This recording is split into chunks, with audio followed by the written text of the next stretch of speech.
راستے میں 2 کاروں اور ایک ٹرک کو انہوں نے کراس کیا، لیکن ان میں بھی جینی اور ان کے ساتھی موجود نہیں تھے۔ چونکہ یہ روڈ بالکل آف سائڈ تھی، اسی لیے اس پر ٹریفک تقریباً نہ ہونے کے برابر تھی۔ وہ کہیں اور نکل گئے ہیں، ہو سکتا ہے کسی مخالف سمت میں جانے والی بس پر بیٹھ گئے ہوں۔ واپس چلو، وہاں وہ نقلی بانو موجود ہے، ہو سکتا ہے اس سے کچھ معلومات حاصل ہو جائیں۔ کافی دور نکل آنے کے بعد عمران نے کہا اور بانو سر ہلاتے ہوئے جیپ کی رفتار آہستہ کی اور پھر اسے موڑ کر واپس چل پڑی۔ تھوڑی دیر بعد وہ باغ کے گیٹ میں داخل ہوئے اور جب وہ حویلی پہنچے تو وہاں افراتفری کا تھا عالم تھا، نوکر ادھر ادھر بھاگ رہے تھے۔ کیا ہوا؟ بانو نے جیپ روک کر نیچے اترتے ہوئے ایک ملازم سے پوچھا۔ نواب صاحب کی طبیعت بے حد خراب ہے، ڈاکٹر سمیع آئے ہوئے ہیں، ایک نوکر نے گھبرائے ہوئے لہجے میں کہا اور بانو بے تحاشا دوڑتی ہوئی حویلی کے اندرونی طرف کو بڑھ گئی۔ وہ لڑکی کہاں ہے جو نقلی بانو بنی ہوئی تھی؟ عمران نے ایک ملازم سے پوچھا۔ وہ نقلی بانو، اسے تو شکورے نے گولی مار دی ہے، اس نے نواب صاحب کو زخمی کر دیا تھا۔ نواب صاحب اس سے پوچھ گچھ کر رہے تھے کہ اچانک اس نے ایک خنجر سے نواب صاحب پر حملہ کر دیا۔ نواب صاحب کے باڈی گارڈ شکورے نے اسے گولی مار دی، لیکن شاید وہ خنجر زہریلا تھا کیونکہ نواب صاحب کی حالت یکلحد بگڑ گئی۔ اب ڈاکٹر آیا ہے، ملازم نے پوری رپورٹ دیتے ہوئے کہا اور عمران نے منہ بنا لیا اور پھر آہستہ آہستہ قدم بڑھاتا ہوا ایک طرف پڑی ہوئی خالی کرسی پر بیٹھ گیا۔ اب وہ صرف نواب صاحب کی حالت کا پتہ کرنے کے لیے بیٹھا تھا، ورنہ اس کا یہاں رکنے کا کوئی جواز نہیں تھا۔ تھوڑی دیر بعد بانو باہر آئی تو اس کے چہرے پر اطمینان کے آثار دیکھ کر عمران سمجھ گیا کہ نواب شہریار خان کی حالت اب سنبھل گئی ہے۔ کیا ہوا تھا؟ عمران نے پوچھا اور بانو نے وہی کہانی دہرا دی جو اس سے پہلے ملازم عمران کو بتا چکا تھا، اور ساتھ ہی اس نے بتایا کہ ڈاکٹر کی بروقت امداد کی وجہ سے اب نواب صاحب کی حالت خطرے سے باہر ہو گئی ہے۔ یہ ڈاکٹر اتنی جلدی کیسے میسر آ گیا؟ عمران نے پوچھا۔ یہ ہمارا فیملی ڈاکٹر ہے، یہی حویلی میں ہی مستقل طور پر رہتا ہے، بانو نے جواب دیا اور عمران سر ہلاتے ہوئے کرسی سے اٹھ کھڑا ہوا۔ اچھا مس بانو، نواب صاحب کو میری طرف سے پوچھ لینا، اور اب مجھے اجازت ہو تو میں چلا جاؤں، عمران نے مسکراتے ہوئے کہا۔ نہیں، اب تم اس طرح واپس نہیں جا سکتے، مجھے بتاؤ کہ یہ سارا چکر کیا ہے؟ تم یقیناً بہت کچھ جانتے ہو، بانو نے سنجیدہ لہجے میں کہا۔ چکر کیا ہونا ہے مس بانو، بس قیمت کا ہی پھیر ہے، یا ایک نہیں ملتی یا دو کی امید لگ جاتی ہے، لیکن پھر آخر میں ٹائیں ٹائیں فش والا معاملہ ہو جاتا ہے، عمران نے منہ بناتے ہوئے کہا اور آگے بڑھنے لگا۔ میں کہتی ہوں رک جاؤ اور سنجیدگی سے بتاؤ، میں تمہیں اس طرح نہیں جانے دوں گی، بانو نے اس بار انتہائی کرخت لہجے میں کہا۔ کیا بتاؤں؟ سب کچھ تمہارے سامنے ہے۔ پہلے تو تمہاری اپنی عقل ہی ماشاءاللہ بہت تیز ہے کہ تم مجھے ہی کوڑے سے پیٹ کر معلومات حاصل کرنے کے چکر میں پڑ گئیں، اور پھر نواب صاحب تو نور علی نور ہی ثابت ہوئے کہ اس لڑکی کو بھی زندہ نہ رکھ سکے کہ چلو اس سے ہی کچھ معلومات حاصل ہو جائیں، عمران نے جواب دیا۔ تم اب کہاں جاؤ گے؟ چلو میں تمہیں چھوڑ کر آتی ہوں، بانو نے کچھ سوچتے ہوئے کہا۔ میں تو اب واپس دارالحکومت جاؤں گا، عمران نے جواب دیا۔ ٹھیک ہے، میں تمہارے ساتھ چلوں گی، ڈاکٹر سمیع ابا جان کو سنبھال لے گا، بانو نے فیصلہ کن لہجے میں کہا۔ میرے ساتھ؟ ارے کیوں میرا کباڑہ کرانا چاہتی ہو؟ ڈیڈی نے اتنی جوتیاں مارنی ہیں کہ کھوپڑی پلپلی ہو جائے گی میری، عمران نے خوفزدہ لہجے میں کہا۔ بکواس مت کرو، میں وہاں ہوٹل شبستان میں رہ لوں گی، وہ ہمارا اپنا ہوٹل ہے، لیکن اب میں اس جینی کولنس کو سزا دے کر ہی واپس آؤں گی، اس نے ابا جان کی نہ صرف توہین کی ہے بلکہ انہیں قتل کرنے کی بھی کوشش کی ہے، بانو نے ایسے لہجے میں کہا جیسے وہ ہر قیمت پر ساتھ جانے کا فیصلہ کر چکی ہو۔ لیکن وہاں دارالحکومت میں جا کر جینی کولنس کی تلاش کا اشتہار اخبار میں دو گی، اب جینی کولنس تمہارے استقبال کے لیے پھولوں کا ہار لیے سڑک پر تو کھڑی نہیں ہوگی، عمران نے جھنجھلاتے ہوئے لہجے میں کہا۔ میں اسے ہر قیمت پر تلاش کروں گی، ہر قیمت پر، یہ میرا فیصلہ ہے، میں دارالحکومت ضرور جاؤں گی، بانو نے اسپاٹ لہجے میں کہا۔ اچھا اگر ایسی بات ہے تو چلو، عمران نے مسکراتے ہوئے کہا۔ تم یہیں ٹھہرو، میں ابا جان سے بات کر کے ابھی آتی ہوں، بانو نے خوش ہوتے ہوئے کہا اور واپس حویلی کی طرف بڑھ گئی، اور عمران اسے کھڑا حویلی میں جاتے دیکھتا رہا۔ پھر جیسے ہی بانو حویلی کے اندر گئی، عمران بجلی کسی تیزی سے جیپ کی طرف بڑھا اور دوسرے لمحے وہ جیپ دوڑاتے ہوئے حویلی کا مین گیٹ کراس کر چکا تھا۔ ایک سنبھالی نہیں جاتی اور یہ دوسری گلے پڑ رہی ہے، عمران نے بڑبڑاتے ہوئے کہا اور جیپ دوڑاتا ہوا باغ کی درمیانی سڑک پر آگے بڑھتا چلا گیا۔ تھوڑی دیر بعد وہ گیٹ پر پہنچ گیا، جیپ کو دیکھتے ہی دور سے گیٹ کھول دیا گیا تھا، عمران نے جیپ گیٹ پر روکی اور پھر ایک ملازم سے مخاطب ہوا۔ سنو مس بانو آئیں تو انہیں کہہ دینا کہ وہ دارالحکومت آنے کی تکلیف نہ کریں، جینی سے نکاح پڑھواتے ہی میں ہنی مون منانے اسے یہیں حویلی میں ہی لے کر آؤں گا، عمران نے کہا اور اس کے ساتھ ہی اس نے جیپ آگے بڑھا دی۔ ملازم منہ پھاڑے وہیں کھڑے کا کھڑا رہ گیا۔ اس کی سمجھ میں شاید عمران کی بات نہیں آئی تھی، لیکن عمران جانتا تھا کہ بانو کی سمجھ میں اس کی بات ضرور آ جائے گی۔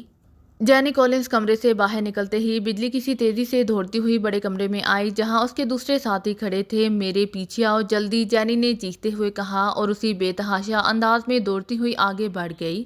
چند لمحوں بعد وہ حویلی کے بیرونی حصے میں پہنچ گئی اور وہاں پہنچتے ہی اسے وہ جیپ نظر آ گئی جس پر انہیں دارالحکومت سے لے آیا گیا تھا۔ جینی اچھل کر ڈرائیونگ سیٹ پر بیٹھی اور پھر اس کے ساتھیوں کو جیپ میں بیٹھنے کے لیے چھلانگیں لگانی پڑیں، کیونکہ جینی نے ان کے بیٹھنے کا انتظار کیے بغیر جیپ کو ایک جھٹکے سے آگے بڑھا دیا تھا اور پھر وہ اسے بے تحاشا انداز میں دوڑاتی ہوئی حویلی کے مین گیٹ سے نکل کر باغ کی درمیانی سڑک پر پہنچ گئی۔ مین گیٹ پر پہنچنے سے پہلے ہی جینی نے زور زور سے ہارن بجانا شروع کر دیا اور پھر مین گیٹ اس کی جیپ کے پہنچنے سے پہلے ہی کھول دیا گیا۔ جینی طوفانی رفتار سے جیپ چلاتی ہوئی آگے بڑھی۔ اس کا رخ مین روڈ کی طرف تھا۔ اس کے ساتھی خاموش بیٹھے ہوئے تھے، ان کے چہرے پر سوالیہ نشان بنے ہوئے تھے، لیکن ان میں سے کسی کی بھی جرأت نہیں تھی کہ وہ جینی سے سوال کر لیتا، اس لیے وہ سب خاموش اور قدرے سہمے ہوئے بیٹھے تھے۔ مین روڈ پر جیسے ہی جینی کی جیپ پہنچی، اسے دور سے ایک مسافر بس آتی دکھائی دی۔ یہ بس دارالحکومت کی طرف سے آ رہی تھی۔ جینی نے جلدی سے جیپ روکی اور پھر اچھل کر نیچے آئی اور سڑک پر آ کر بس کو رکنے کا اشارہ کیا اور اس کے ساتھی بھی نیچے آ گئے۔ بس ان کے قریب آ کر رک گئی اور کنڈکٹر نے دروازہ کھولا تو جینی لپک کر اس میں سوار ہو گئی۔ جینی کے ساتھی اس کے پیچھے تھے اور دوسرے لمحے بس آگے بڑھ گئی۔ یس مس، آپ نے کہاں جانا ہے؟ کنڈکٹر نے مودبانہ لہجے میں پوچھا، کیونکہ بہرحال جینی غیر ملکی ہی تھی۔ یہ بس کہاں جا رہی ہے؟ جینی نے سیٹ پر بیٹھتے ہوئے پوچھا۔ زاران جا رہی ہے مس، کنڈکٹر نے جواب دیا۔ ادھر سے دارالحکومت کو بھی کوئی سڑک جاتی ہے؟ جینی نے پوچھا۔ او، پھر تو آپ غلط بس میں بیٹھ گئی ہیں، دارالحکومت کی طرف سے تو یہ بس آ رہی ہے، کنڈکٹر نے ہمدردانہ لہجے میں کہا۔ اچھا، میں سمجھی کہ یہ دارالحکومت کو جاتی ہیں، جینی نے جان بوجھ کر افسوس بھرے انداز میں سر ہلاتے ہوئے کہا، حالانکہ وہ جان بوجھ کر اس بس میں بیٹھی تھی، کیونکہ اسے علم تھا کہ اگر اس کا تعاقب کیا گیا تو آنے والے لازماً دارالحکومت کی طرف ہی جائیں گے۔ آپ فکر نہ کریں مس، میں آپ کو اگلے اسٹاپ پر دارالحکومت والی بس پر بٹھا دوں گا، وہ ہماری کمپنی کی ہی بس ہوگی، کنڈکٹر نے کہا اور جینی نے سر ہلا دیا۔ کافی فاصلہ طے کرنے کے بعد جب بس ایک چھوٹے سے قصبے کے اسٹاپ پر رکی تو کنڈکٹر نے اسے نیچے آنے کے لیے کہا اور جینی اپنے ساتھیوں سمیت نیچے اتر آئی۔ دوسری طرف واقعی اسی کمپنی کی ایک بس کھڑی تھی۔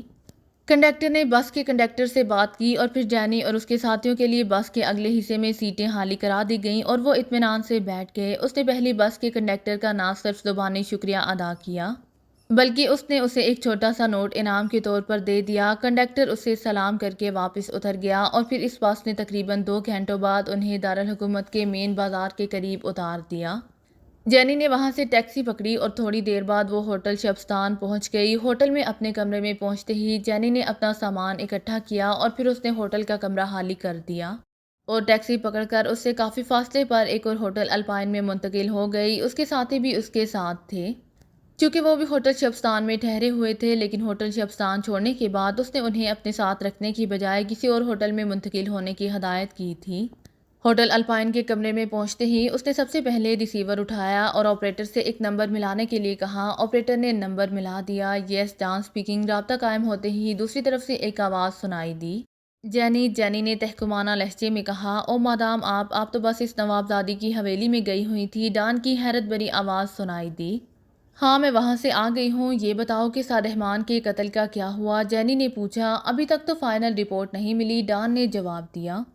سنو، اب یہ مشن کینسل کر دو، اس کی اب ضرورت نہیں رہی۔ نواب شہریار خان والا پلان فیل ہو گیا ہے۔ تم ایسا کرو کہ کسی کو جان کی لیبارٹری میں بھیجو اور اس سے رابطہ قائم کر کے معلوم کرو کہ وہ کس سٹیج پر پہنچا ہے، تاکہ میں اس کی رپورٹ کے مطابق نئے سرے سے پلاننگ کر سکوں۔ جینی نے کہا، ٹھیک ہے مادام، میں ابھی آرتھر کو بلواتا ہوں، وہی جان سے رابطہ قائم کرتا ہے کیونکہ وہ جان کو کھانے پینے کی اشیاء سپلائی کرتا ہے، اور ورتھا کو بھی یہ علم نہیں ہے کہ آرتھر ہمارا آدمی ہے۔ ڈان نے جواب دیا۔ گڈ، مجھے رپورٹ دینا، لیکن اب فون پر نہیں بلکہ اسپیشل ٹرانسمیٹر پر، جینی نے کہا اور اس کے ساتھ ہی اس نے ہاتھ بڑھا کر کریڈل دبا دیا اور پھر آپریٹر سے اس نے ایک فارن کال ملانے کے لیے کہا۔ یس ورلڈ اسٹار آرگنائزیشن۔ رابطہ قائم ہوتے ہی ایک بھاری آواز سنائی دی۔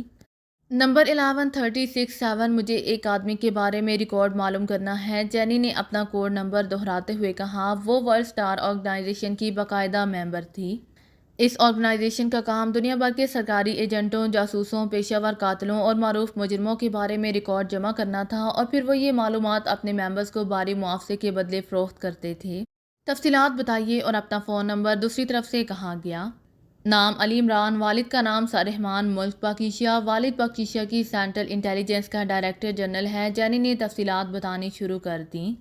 اس نے عمران کے انداز میں جو پھرتی، تیزی اور ذہانت دیکھی تھی، اس سے اسے خیال آیا تھا کہ ایسا شخص لازماً کسی نہ کسی صورت میں جرائم سے وابستہ ہے۔ اسی لیے اس نے ورلڈ اسٹار آرگنائزیشن فون کیا تھا کہ اگر واقعی وہ جرائم کی دنیا سے اس کا تعلق ہے تو پھر یہاں اس کا ریکارڈ لازماً ہوگا، اور اگر اس کا ریکارڈ موجود نہیں ہے تو پھر اس کا مطلب ہے کہ وہ ایک عام سا نوجوان ہے جس کی کوئی اہمیت نہیں ہے۔ ارے کیا آپ اس علی عمران کی بات کر رہی ہیں جو پاکستان میں رہتا ہے؟ دوسری طرف سے سننے والے نے بری طرح چونکتے ہوئے پوچھا۔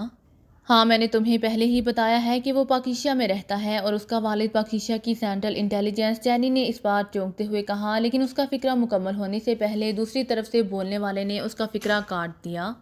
اس کے والد کو چھوڑیں، اس کی بھلا کیا اہمیت ہو سکتی ہے؟ سنیں، ہماری آرگنائزیشن میں اس کا ریکارڈ تھا لیکن نامعلوم وجوہات کی بنا پر ریکارڈ تلف کر دیا گیا۔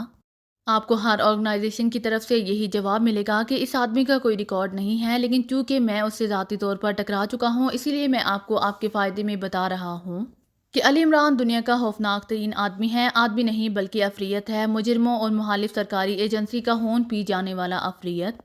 بظاہر وہ انتہائی احمق سا نوجوان ہے، لیکن اس کے ہاتھوں بڑی بڑی جفاری تنظیمیں اور ایکریمیا اور روسیہ جیسی سپر پاورز کی سرکاری ایجنسیوں کے سپر ایجنٹ اپنی گردنیں توڑوا چکے ہیں۔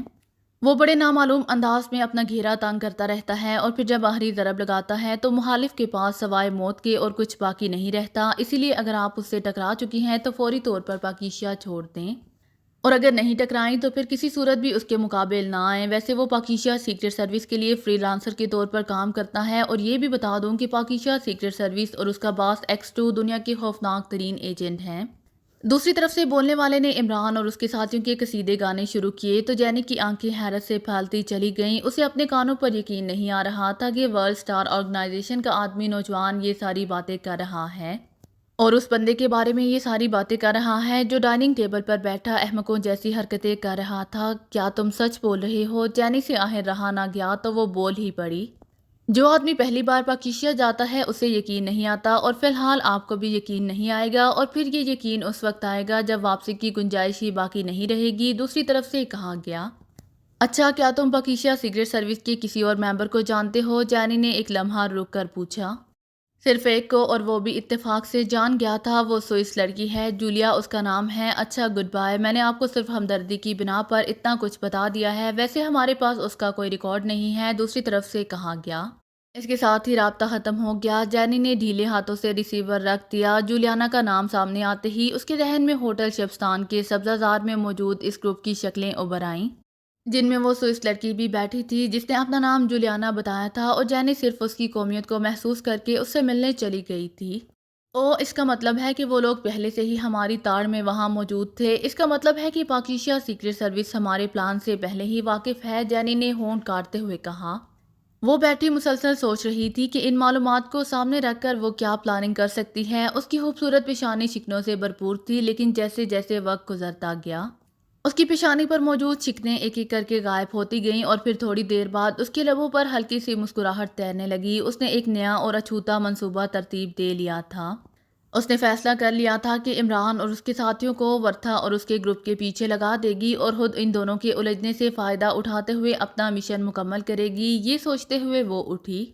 اس نے اپنا بریف کیس اٹھایا اور اسے لے کر باتھ روم میں گھس گئی۔ باتھ روم کا دروازہ بند کر کے اس نے شاور لیا اور خود بریف کیس کو ایک کونے میں رکھ کر کھولنے لگی۔ اس کے اندر ایک خفیہ خانے سے اس نے ایک چھوٹا سا لیکن انتہائی جدید ٹرانسمیٹر نکالا۔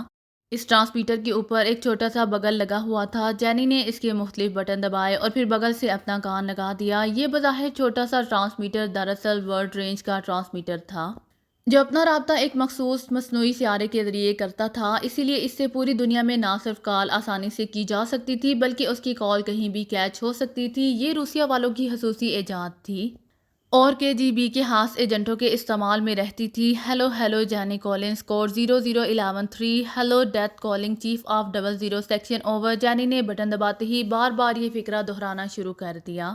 یس چیف پاس 00 سیکشن اٹرننگ اوور اچانک ایک انتہائی بھاری آواز سنائی دی۔ اگر آپ کو میری ویڈیو پسند آئے تو please like, share and subscribe کرنا مت بھولیے گا۔ جزاک اللہ۔